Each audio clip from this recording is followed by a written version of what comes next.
हम सब के लिए बहुत चुनौती है। सभी, चाहे मैं हूं शिक्षा, चाहे चिकित्सा मंत्री जी हैं, सचिव साहब हैं, हमारे सारे प्रचार्यगण हैं, अधिकारीगण हैं, आप सब लोग हैं, हम सब लोग एक ही तराजू पर बैठे हैं और हम सभी का दायित्व है कि इस तराजू को ठीक प्रकार से बैलेंस करें। उसमें हम सबका सामूहिक उत्तरदायित्व भी है। और क्योंकि राज्य के अंदर स्वास्थ्य सेवाएं हमारे लिए अच्छा बनाना सच में एक बड़ा चुनौतीपूर्ण काम है। कहने से करना बड़ा कठिन काम होता है, लेकिन हम सब लोग करने पर विश्वास करते हैं और अच्छा करने के लिए लगातार प्रयास कर रहे हैं। उसमें आप सबकी सहभागिता जुड़ जाएगी आज के बाद, तो मैं समझता हूं कि गाड़ी जो धीरे धीरे चल रही है ये और तेज रफ्तार पकड़ेगी, तेजी से हम लोग आगे बढ़ेंगे। जो हमें आयाम प्राप्त करने हैं, जो हमें लक्ष्य प्राप्त करने हैं, जन जन तक हमारी चिकित्सा पहुंचे, हमारा स्वास्थ्य विभाग पहुंचे, उसके लिए हमारे प्रयासों को गति मिलेगी। आदरणीय प्रधानमंत्री जी के नेतृत्व में साथियों, हमारी सरकार राज्य को बेहतर स्वास्थ्य सेवाओं के विस्तार के लिए, उनके सुदृढ़ीकरण के लिए निरंतर प्रयास कर रही है।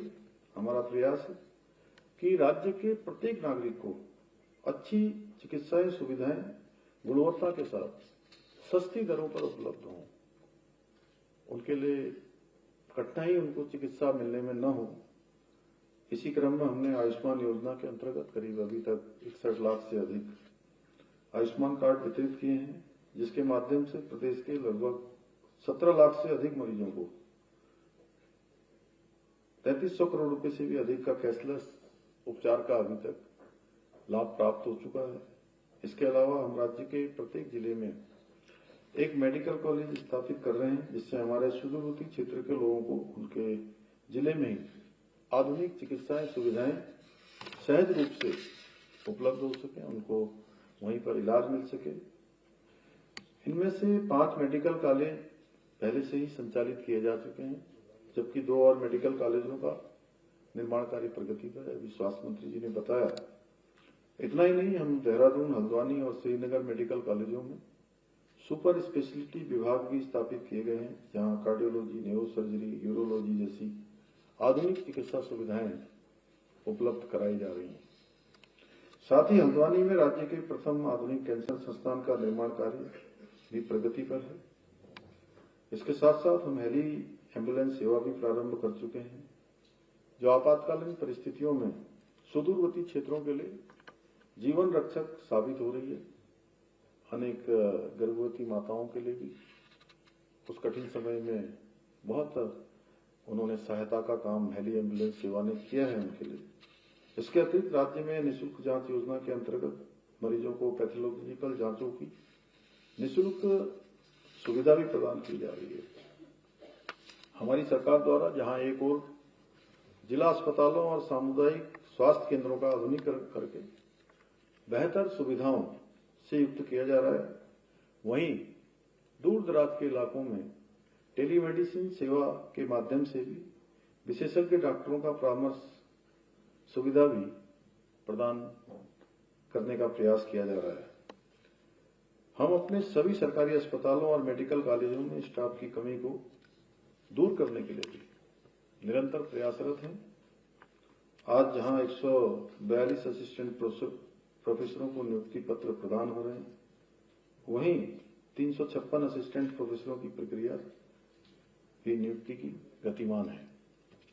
इसके साथ ही अभी हाल ही में 1248 नर्सिंग अधिकारियों का 170 टेक्नीशियनों की नियुक्ति भी प्रदान की है और करीब 600 नर्सिंग अधिकारियों की चयन प्रक्रिया भी गतिमान है।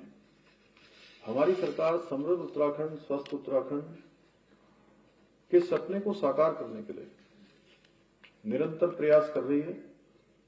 साथियों, आप सभी को भलीभांति याद होगा कि पहले के समय में उत्तराखंड में किस प्रकार से भर्तियों में भारी धांधली होती थी, पक्षपात होता था, भ्रष्टाचार होता था और नकल के प्रकरण लगातार आते थे, जिसके कारण से जो योग्य अभ्यर्थी होते थे, जिनके अंदर योग्यता, प्रतिभा, क्षमता होती थी, बहुत बार वो चयन से दूर हो जाते थे और चयन उन लोगों का हो जाता था जिनकी पहुंच होती थी या जो भ्रष्टाचार से कहीं न कहीं अपने को उस प्रक्रिया में शामिल कर लेते थे, जिसकी वजह से हमारे सभी जो प्रतिभावान लोग हैं, योग्य उम्मीदवार हैं, उनका भविष्य अंधेरे में जा रहा था। और भर्ती परीक्षाओं के इसी कलंक को मिटाने के लिए हमने राज्य में देश का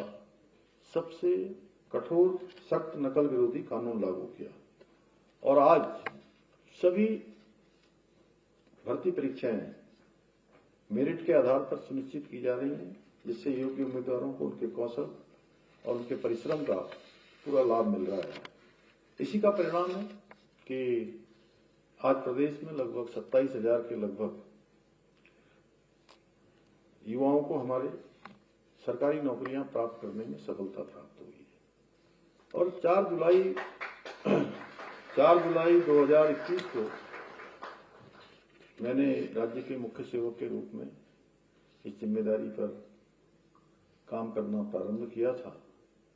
उसी दिन से हमने ये संकल्प लिया था कि प्रदेश के अंदर जितने भी पद जिस विभाग में भी रिक्त हैं, उन सभी पदों को हम भरने की प्रक्रिया प्रारंभ करेंगे।